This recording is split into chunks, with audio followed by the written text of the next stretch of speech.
আকাশবাণী আগরতলা স্থানীয় সংবাদ পড়ছি চন্দন লেখা পাল। এখনকার বিশেষ বিশেষ খবর হলো, কেন্দ্রীয় স্বরাষ্ট্রমন্ত্রী অমিত শাহ আজ আগরতলায় পূর্ব, উত্তর পূর্ব ও উত্তরাঞ্চলের জন্য যৌথ আঞ্চলিক রাজভাষা সম্মেলনের উদ্বোধন করেন। মুখ্যমন্ত্রী ড মানিক সাহা বলেছেন, প্রশাসনিক কাজে রাজভাষার কার্যকর প্রয়োগ নিশ্চিত করতে সরকার বদ্ধপরিকর। রাজ্য নির্বাচন কমিশন আসন্ন এডিসি নির্বাচনের জন্য ২৮টি নির্বাচনী ক্ষেত্রের ভোট কেন্দ্রের চূড়ান্ত তালিকা প্রকাশ করবে আগামীকাল। প্রধানমন্ত্রী নরেন্দ্র মোদী আজ ইন্ডিয়া এআই ইম্প্যাক্ট সামিট ২০২৬-এর অবসরে বিভিন্ন নেতৃবৃন্দের সঙ্গে মত বিনিময় করেন। এবারে সংবাদ বিস্তারিত। কেন্দ্রীয় স্বরাষ্ট্রমন্ত্রী অমিত শাহ আজ আগরতলার হাঁপানিয়া আন্তর্জাতিক মেলা প্রাঙ্গণের ইনডোর এক্সিবিশন হলে পূর্ব, উত্তর পূর্ব এবং উত্তর অঞ্চলের জন্য যৌথ আঞ্চলিক রাজভাষা সম্মেলনের উদ্বোধন করেন। যৌথ সম্মেলনে পূর্বাঞ্চলের পশ্চিমবঙ্গ, ওড়িশা, বিহার, ঝাড়খণ্ড, উত্তর পূর্বাঞ্চলের ত্রিপুরা, আসাম, মণিপুর, মেঘালয়, মিজোরাম, নাগাল্যান্ড, অরুণাচল প্রদেশ, সিকিম এবং উত্তরাঞ্চলের উত্তরপ্রদেশ, উত্তরাখণ্ড, হরিয়ানা, পাঞ্জাব, হিমাচল প্রদেশ, রাজস্থান, জম্মু কাশ্মীর এবং লাদাখের কেন্দ্রীয় সরকারি দপ্তর, ব্যাংক এবং উদ্যোগগুলির ঊর্ধ্বতন আধিকারিকরা অংশ নিয়েছেন। রাজভাষা নীতির কার্যকর বাস্তবায়নকে আরও সুদৃঢ় করা এবং সরকারি কাজকর্মে হিন্দির ক্রমবর্ধমান ব্যবহারে উৎসাহ প্রদান করাই সম্মেলনের মূল উদ্দেশ্য। স্বরাষ্ট্রমন্ত্রী শ্রী শাহ অনুষ্ঠানে যৌথ আঞ্চলিক রাজভাষা সম্মেলনের তাৎপর্য বিস্তারিত উল্লেখ করেন।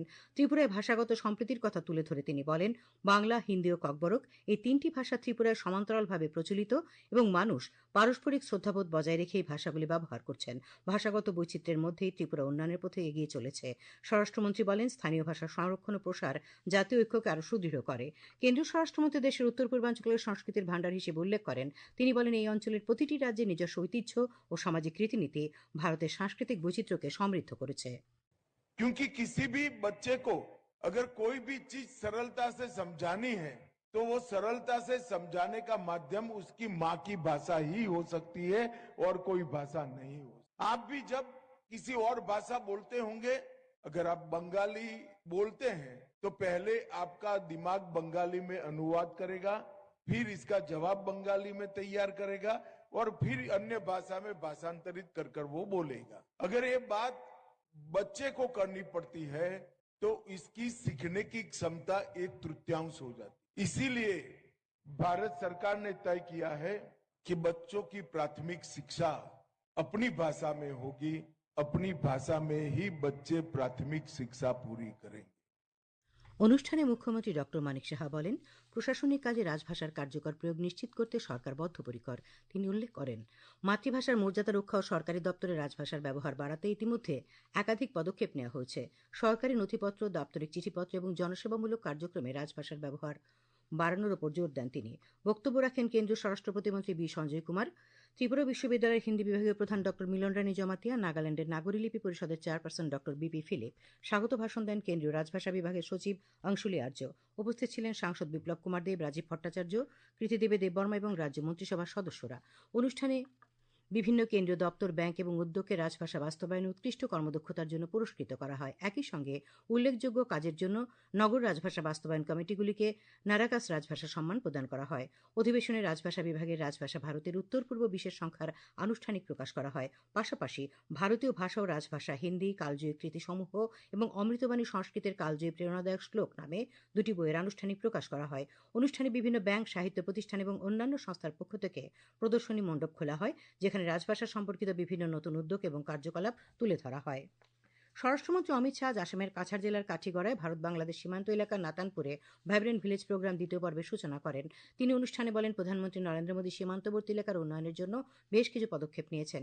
তিনি বলেন, দেশের 17টি রাজ্যের 334টি ব্লক এবং আমাদের প্রায় 1954টি গ্রামের পাশাপাশি আসামের 140টি সীমান্তবর্তী গ্রামে এই ধরনের কর্মসূচি আয়োজন করা হবে।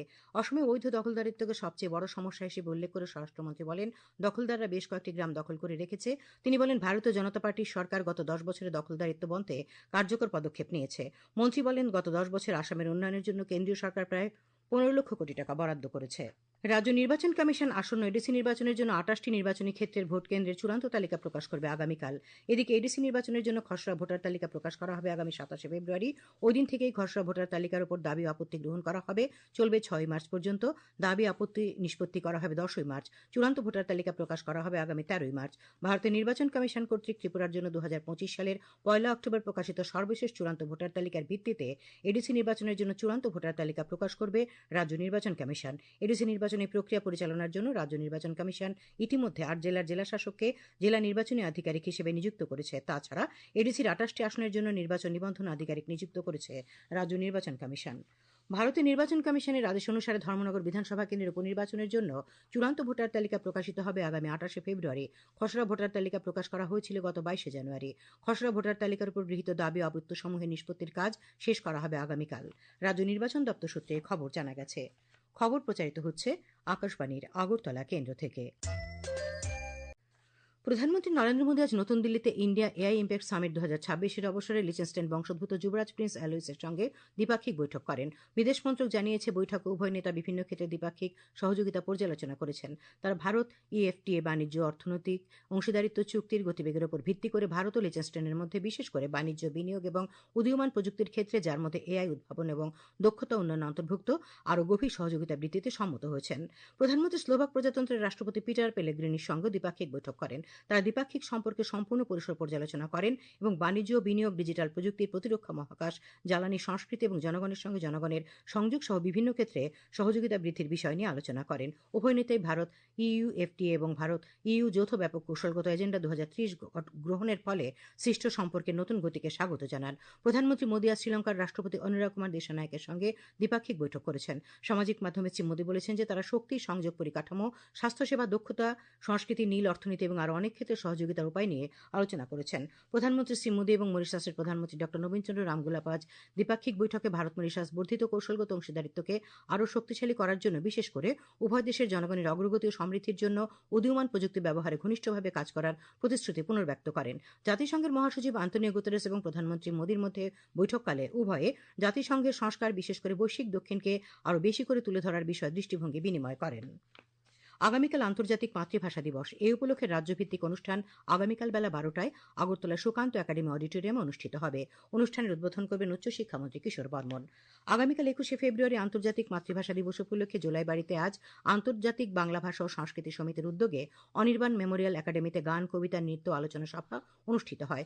উপস্থিত ছিলেন প্রাক্তন প্রধান শিক্ষক নির্মলেন্দু চক্রবর্তী ও তপন দাস, নাট্যাভিনেতা গোপন বিশ্বাস সহ জোলাইবাড়ির ভাষা ও সংস্কৃতিপ্রেমী ব্যক্তিত্বরা। বিধানসভার ভারপ্রাপ্ত অধ্যক্ষ রামপ্রসাদ পাল আজ রাজ্য বিধানসভা প্রাঙ্গণে প্রস্তাবিত নতুন অডিটোরিয়াম ও মিউজিয়াম ভবনের ভিত্তিপ্রস্তর স্থাপন করেন। উপস্থিত ছিলেন বিরোধী দলনেতা জিতেন্দ্র চৌধুরী, বিধানসভা সচিব এ.কে. নাথ প্রমুখ। আগরতলা লোকভবনে আজ অরুণাচল প্রদেশ এবং মিজোরামের প্রতিষ্ঠা দিবস উদযাপন করা হয়।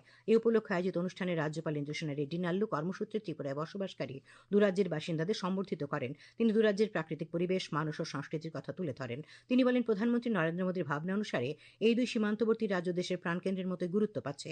রাজ্যপাল বলেন, লোকভবনে এই ধরনের অনুষ্ঠান দেশের একতাকে মজবুত করার প্রয়াস। উল্লেখ্য, 1987 সালের এই দিনে অরুণাচল এবং মিজোরাম পূর্ণ রাজ্য হিসেবে আত্মপ্রকাশ করে।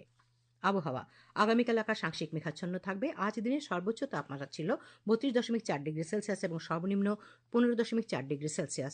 আগামীকাল সর্বোচ্চ তাপমাত্রা 33 ডিগ্রি সেলসিয়াস এবং সর্বনিম্ন 16 ডিগ্রি সেলসিয়াসের কাছাকাছি থাকবে। শেষ করার আগে খবরের বিশেষ বিশেষ অংশগুলি আরেকবার।